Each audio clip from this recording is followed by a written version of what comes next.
The XY Advisor podcast is intended for professional financial advisors. All discussion is limited to publicly available information and should not be interpreted as legal, professional, or financial advice. XY Advisor does not hold an AFS license nor provide any financial services. Before making investment decisions, you should obtain financial advice from a qualified financial advisor.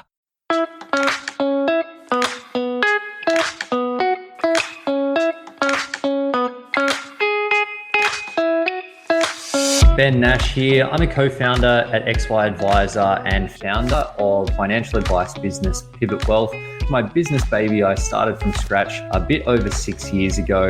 In that time, I've leveraged some of the learnings of the XY community to scale the business and become one of the better known financial advice businesses for high income accumulators. You can join me each Tuesday as I have the privilege of interviewing some amazing people where I'll selfishly be able to continue my personal journey to improve every aspect of my advice process, and hopefully you can learn a few things on the journey as well. Jump over to xyadvisor.com if you haven't signed up already to share and learn from other advisors, or simply download the app.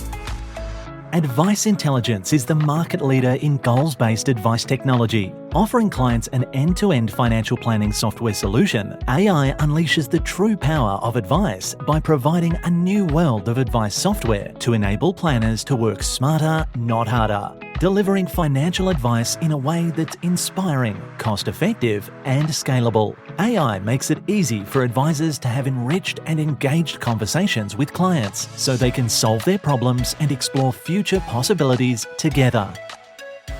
Hey guys, Ben Nash from the XY Advisor team, and today I'm here with Ian Byrne. Ian's a Senior Financial Strategist at Evolution Financial based out of Cairns.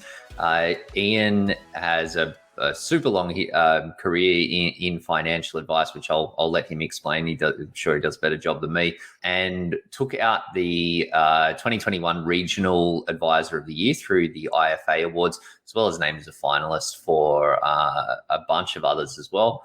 A couple of those I was up against him in. So Ian, mate, I'm keen to get some tips from you, hopefully make my application a bit better for this year, mate. Thanks for joining us. Yeah, thanks, Ben. And privileged to be here. I've looked up your bio as well, mate, and you're a pretty accomplished young fella as well. Well, look, I like to keep myself busy, but I suppose that where XY came from and where this podcast has come from is really that, like, when I started in advice and with the other co-founders of the XY Advisor Group as well, we all basically had no idea what we were doing, and we just started sharing information, had some mentors sharing information between each other, and that helped us to improve and learn new things that we could focus on and make our advice better. And for me, I think learning from other advisors is where it's at, because these people are doing it. And not to say that you replicate what someone else is doing, that will work for you, because it probably won't, but picking up the elements that will, and finding out what works and what didn't work, and maybe trying to learn a few lessons from someone else's mistakes so that you can avoid making them yourself. Always a little bit helpful. It's interesting you say that, because both myself and Brad Stewart, who's the aspects that guys are doing, and take it on board. If it works, why recreate the wheel? Absolutely. Yeah, I still remember the early conversations that we had in the infancy of XY Advisor, where I'd left a big, really established business to join a smaller company and basically talk myself into this role, which I didn't really have the skills to be able to deliver on. And I was fortunate to have a really good mentor, and they would teach me a few things, and we'd just take insurance comms and basically not charge for SOAs and take a % on farm, and that, worked from a financial perspective, but it wasn't giving me what I wanted from the advice relationships that I had with my clients. And the mentor said, he goes, you just got to charge for your SOAs. And I was like, what? He goes, yeah, you just charge $500. I was like, you can do that? Okay. And then so we did it.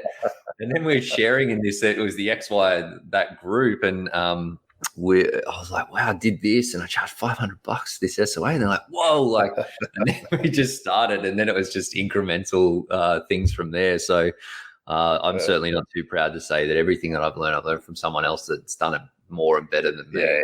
But I think it's just the power of an idea is in its implementation, and that's how we all get better together, right? Yeah. And that's how we move from the cottage industry to the profession that we're hoping to achieve. Absolutely. Mate, so how about a good place to start? I thought, talk us through your advice journey. Yeah, I'm actually a bit of an accident. I stumbled into the profession at a reasonably young age. So originally I went off and studied graphic art at college and realised there's no real money in that. So fortunate enough to jump across into a National League volleyball team and be employed by Queensland Volleyball in sports management. And then when I got married, I got told I had to get a real job. So looked in the papers, and fortunately at that stage AMP were hiring, and the regional office were blessed with an excellent tech guru and absolutely amazing recruitment manager. So Brownie and Dino, if you're listening, all respect to you boys, because that's why I'm here. And essentially, learnt on the job as I went, but importantly, just made sure that I had the study behind to fill it up. So, I did the DFP and then the CFP, and continued moving through the AMP world for a period of time, but realised that institutional land put blinkers on what you could and couldn't do. So at that point in time, after winning a number of their awards, decided it was time to get out and go broader. So I joined a large accounting firm, big national group, who had a local branch, 10 partners, 80 staff, headed up the financial planning division. And look, for as much as I learned through Deakin University, I have to admit that's probably where a lot of the real education began. Actually being in amongst it with accountants, dealing with some complex cases, and also just that the corporate politics is a learning field in itself. No doubt. Yeah. So after a period of time, left the accounting firm, decided to get off that corporate merry-go-round, and started a business eventually under my own branch. And a few years ago now, just merged with, like I mentioned, Brad Stewart from the Townsville Group, joined our two firms together, and loving it. Well, I have a little bit of insight there, but into what you're doing, and I feel like one of the strengths of you guys as a business is that you're totally crushing it with your referrals and centers of influence in particular, and going from that accounting firm where, well, you would tell me offline that it was a real struggle to get that actually moving, to where you are today. I'm keen to unpack that a little bit more. Like, how did you tackle it? What were the things, like, how can we be doing better when it comes to pumping our centers of influence? Because I know everyone talks about this, but like for me, it's a code that I've just never been able to crack. Yeah. And look, that's a great question.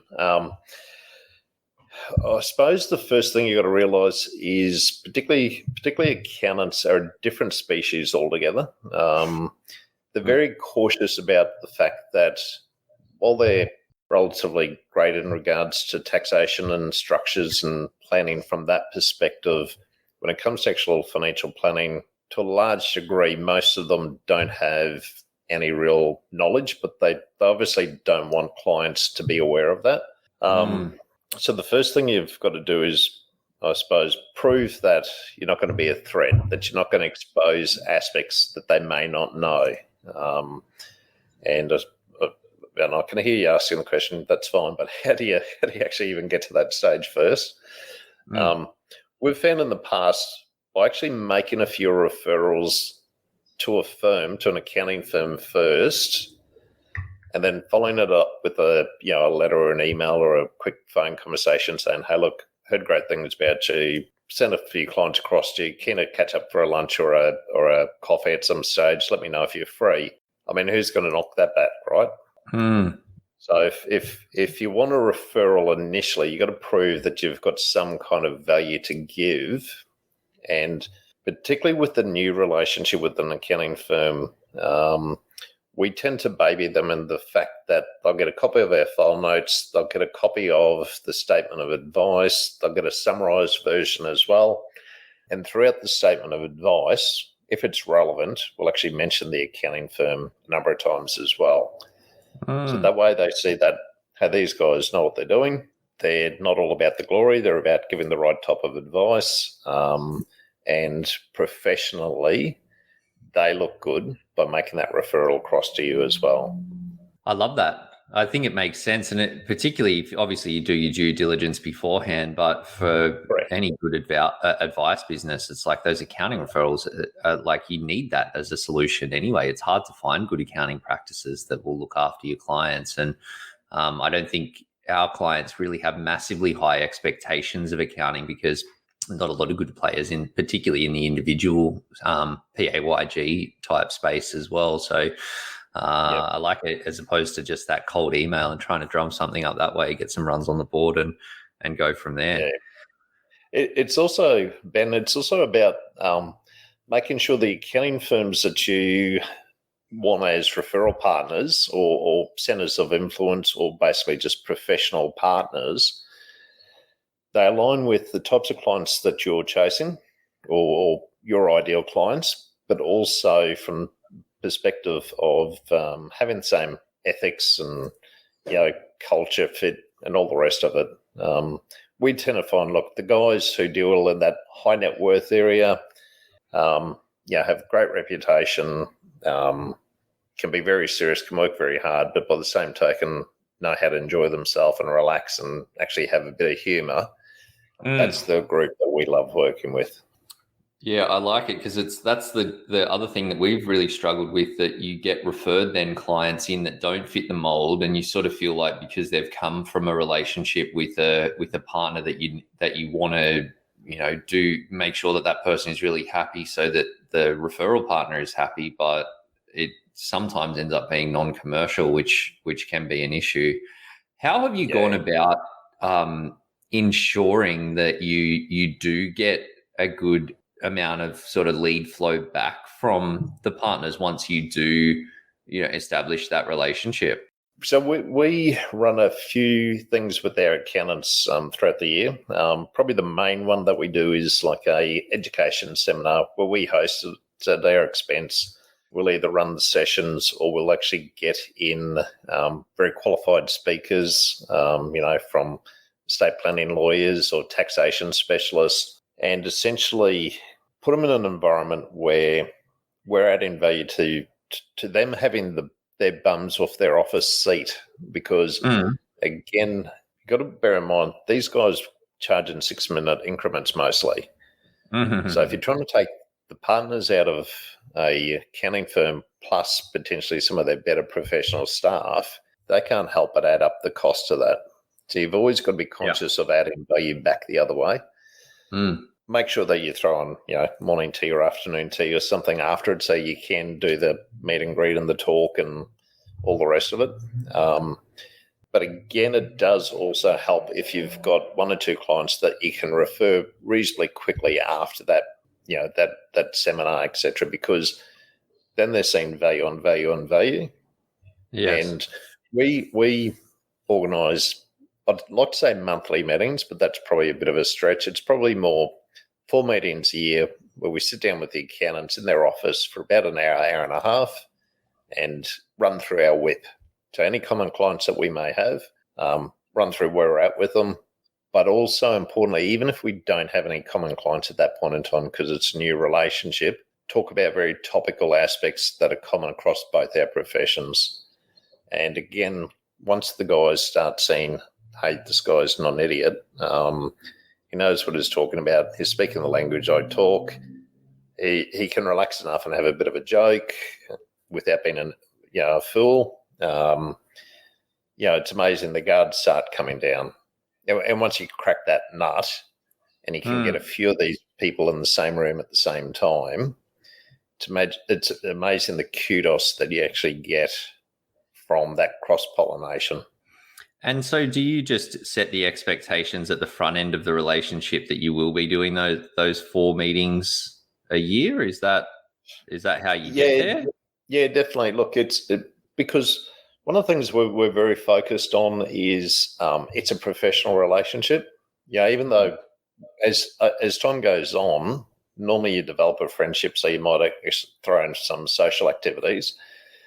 But from the very start, it's important to show that, without slandering AMP, but you're not just an old AMP agent out to make some commission, because that's the impression a lot of people still unfortunately have about financial planners. Yes. The accountants are very particular about having that white picket fence around their clients. So they're very careful about who they open the gate to. And if you can prove that you're very professional, you're very upfront, you're totally transparent, the advice that you give is actually purely in benefit for the client, obviously commercial, then that gate starts opening wider and wider. I must say too, a bit like yourself, we still get clients who are referred through who aren't our ideal client, but we've mastered the art of having a great conversation initially with those clients. So we'll always get them in to meet, have a great conversation, provide some general information. If they're not our ideal client, we're more than happy to make an on referral to another financial planning firm that we think they'll be better serviced. So we're very, very particular and very, very specific about who we take on and where we can add value.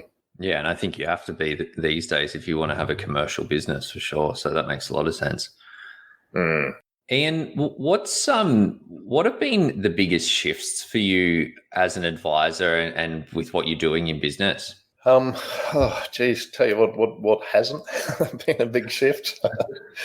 Apart from all the stuff that everyone's had to face over the last, really ever since GFC in regards to, the changes in our profession or industry making us towards a profession, I'd have to say, look, just immediately pre-COVID and post-COVID, we've probably done the most defining and focusing of our business that we've ever done. And a great catalyst was when we merged, the Cairns and Townsville offices into one primary business, because it made both Brad and I sit down and go, okay, where should we be focusing our energy? Where can we add the most value? And ultimately, where are we going to become most profitable and most successful in? So over the last 3 years, we've literally changed our financial planning software, changed our investment platform, added on an MDA service where we're very active in that area. More recently, we've included an SMA service for our direct Australian equity exposure for clients' portfolios. Totally transitioned out our reasonably substantial risk book, because that's an area that we decided we weren't able to service adequately anymore. So we literally passed that out to another planning firm for free. Didn't actually try to sell it, just passed it out to make sure those clients were looked after properly. Switched offices. So we designed the new office, had it all built, relocated. And the interesting part to all of that was, I suppose it really brought to the foremost of our mind how important good quality staff are. Because we can have all the great plans in the world, but if we're trying to do all these changes, define what we're doing better, focus on our clients better, do all those technological and physical changes, but on top of that, also try to service and maintain our current clients plus onboard new clients. Geez, we couldn't have done it with without having amazing staff. And that, I think, it's something that I've been focused a lot on over the last, since getting after the initial shock of COVID, where my business grew from a micro business to a not so micro business. And I realized how important that piece is as a business grows. What have been the biggest learnings for you there? And what do you think is really important when it comes to setting your staff up for success? Look, I suppose we've always had an open door policy in regards to our staff and how we treat our staff, which is very easy to say, because most people, I suppose, say that until they decide they want to close the door. But realistically, we empower our staff to look at things, think through the problem, and actually come up with the solution before they even present the problem to us in the first place. Because if 99% of the heavy lifting is done, and it may not be the solution that we actually implement, but it's already started us down the right pathway of how to approach it or think about it. So that's one of the biggest aspects. The other aspect, I suppose, too, is I've been in the profession for a fair period of time, and for as much as I've learnt through my university studies and the never-ending, ongoing, continuous education requirements that we have, it's also fair to say that I've probably learnt twice as much from working with great clients and dealing with great professionals. It's really been a privilege for me to watch good people live good lives, make good decisions, raise good families, and do it all in such an effortless, smart, sensible way that realistically, it's really an honour for us to be able to watch these people live their lives in front of our eyes.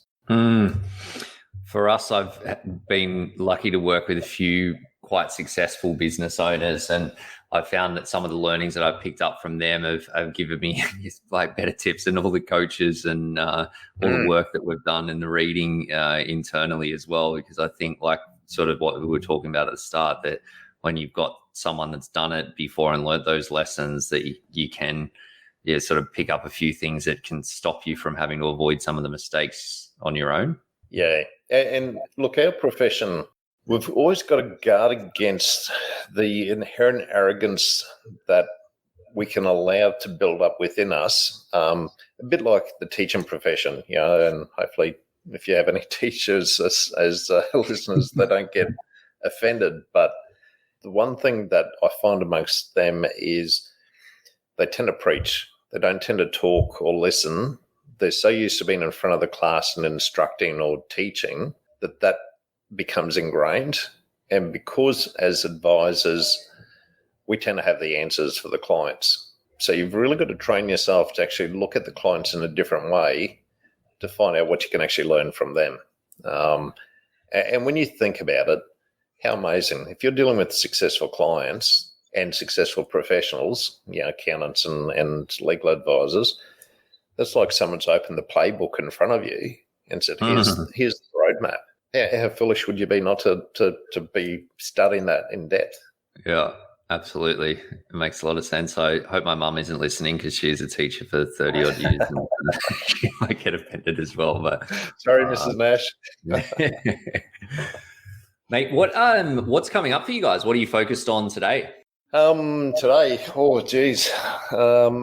we've got a couple of big family groups. So we specialise in ultra high net worth and high net worth family succession. So we've got a couple of family groups on the go who are just amazing people, just wonderful to work with. We're into intergenerational planning, and we're at the pointy end now where we're trying to get a few little pieces in a play, but also getting obviously the holy benediction from the accounting firm that we're closely involved with in regards to some of our strategies. But by the same token, also having the estate planning specialist who's popping around tomorrow morning to essentially give us the go ahead from their perspective as well. Nice. And how did you end up in that space? By design, I suppose, and by default. To get back to the accounting referral, look, I can't highlight how important that can be for a business, but also the whole ongoing education perspective in regards to just making sure that you just constantly try to broaden your knowledge as far as possible. It's easy for us to get caught up in our own world, but if you can learn as much as you can, and I see you've got a commerce degree yourself, but if you can try to learn as much as you can behind the scenes of how the accountants think and how the estate planners think, then you can sit quite comfortably at the same table as them and speak their language in technical terms and terms that they're comfortable with, so that when the big cases or the big clients have issues, they've got zero hesitation sending them across to you. So I suppose it's a bit by design over the years of chiseling away and framing who our ideal clients are, but actually them putting proof to it all by showing the accountants that we can deal with the clients as they send them through. And so those clients are primarily coming from the accounting partners and the centers of influence that you've fostered. Yeah. So we don't do any advertising at all. Literally, we're 100% referral, word of mouth from existing clients. So existing clients who associate with like, have no hesitation sending friends and family across to us. And I must say, one of the things that we state at the outset when we're dealing with the high net worth and ultra high net worth groups is we fully expect that we won't just deal with mum and dad, that we'll be dealing with the adult children and most likely the grandchildren as they become adults too. And the way we frame that is, you don't go to a food court and try to get a Japanese cook to cook your French cuisine with an American hamburger on the side. You've got to really have an overall view of where the family's at if you're going to make sensible strategic decisions on not only how the wealth is going to pass down, but what the legacy is that you want the parents themselves, the primary clients, want to pass down to the family. That also makes a lot of sense, and obviously good for business if you're picking up multiple generations of the clients as well. Yeah. And look, one question we ask the primary clients that I suppose most planners don't ask is, aside from the facts and figures, what's your story? Like, how did you become successful? Tell me your story. I'm interested to learn how they met, how they made their money. Did they inherit it? Did they make a brilliant business and sell it at a period of time? Did they do it in property? Did they do direct shares, etc.? But then keep digging and just ask the questions about them. And from there, the rest of it very much flows out because they realise they're actually taking a personal interest in themselves. And so when we then state, look, ultimately, we will become the planning firm not only for yourselves but for your children, because it just logically makes sense for all these plans that you have in place for them to make sure that it plays out the way you want it to. We have zero resistance, and then we normally organise a family meeting where the primary clients and the immediate family members, so no in-laws or outlaws, whatever you want to call them, are allowed to come. It's just for them. And this is normally down the track a fair bit once mum and dad have decided, hey, this is a process and this is a path and these are our desires. And again, even in a couple of families where we've had maybe a little bit of strained relationship with, say, the parents and one child, etc., we've tended to find by having it all on the table and all rationally explained and also working out what, how and when, again, we haven't had any major issues when it's ultimately come time for it all to play out. And normally that's when dad or mum and dad have both passed away. It's a very sensible, logical way of actually easing that intergenerational succession of wealth and legacy across the next generation and then next generation again. Well, I think that deep care of the individual and then tying it back to what the real aspirations are for the family makes a lot of sense, because the experience that I've had working with people at that level is it's about much more than the money, because they've got more than enough money. So it's like, what else sits around that? And I think if you're only talking about how to get the best investment return or how to be the sharpest on fees to look after things, then you're probably missing a pretty significant part of what's actually important there as well. Yeah. And my last question for you is, if you could go back and do one thing differently, what would it be? Look, if I was given advice to the younger Ian Byrne, it would literally be to back yourself earlier. To really, I suppose when you're young and you're trying to achieve things and you're relatively clueless, you tend to join up with groups, or you tend to try to go down paths that, like you said before, in regard to the commission versus actually paying for a statement of advice, you tend to go down paths that are wrong turns.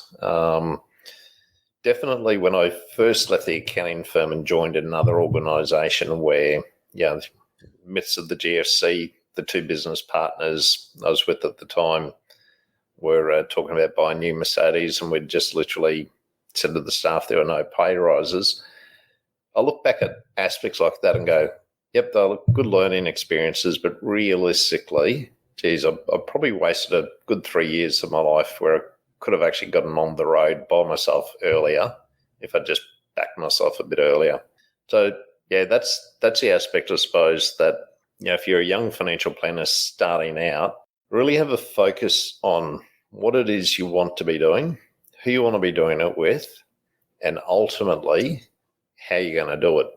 And if you can do that, and if you can formulate your strategy well enough around that, then just back yourself and go for it. Because in this current environment we're facing with huge demand and for our services, literally you'd have to be a pretty bad planner if you're not doing okay in this point in time. It's amazing how many times that one's come up when I ask that question to people on the podcast that, they most people don't regret the learnings that they've gone through because it helps them get to where they are. But going sooner on some of the things and backing yourself is a common theme. So probably a lesson there for anyone listening in. Make sure dot your I's and cross your T's, but then go for it. Yeah. And look, like I say to my own children, sometimes the most expensive mistakes are actually the most valuable lessons, and that's how you turn a negative into a positive. So I don't regret aspects like that, but by the same token, geez, it'd be nice if someone just patted you on the back and said, "Come on, son, you can do it. Off you go." Yeah, have a few more dollars in the bank account most of the time as well. Yeah, that's true too. Ian, mate, thank you so much for sharing your story. It's awesome to watch you kicking those goals, and I look forward to rubbing shoulders with you down at the IFA Awards in a couple of months. Yeah, definitely, mate. Hopefully, we'll both be up on the podium at various times, and we can raise a champagne glass. Nice one, mate. Well, I very much look forward to that. Mates, I'll see you there. And team, we will catch you on the next one. Excellent. Cheers, Ben. Bye now.